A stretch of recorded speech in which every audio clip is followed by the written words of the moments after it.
Hey everyone, in this video I'll show you how to buy Roblox Robux Gift Card on Amazon. Let's get started.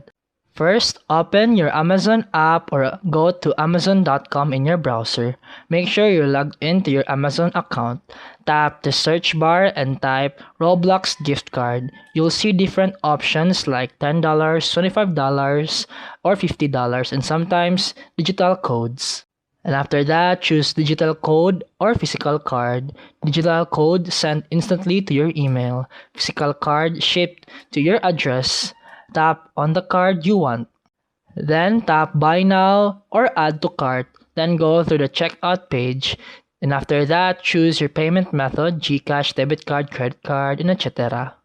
If you bought a digital code, Amazon will email you the Roblox PIN code. If you brought a physical card, wait for it to arrive, then scratch the back to reveal the PIN. And that's it for today's video. If you found this helpful, please like and subscribe for more videos. See you in the next one.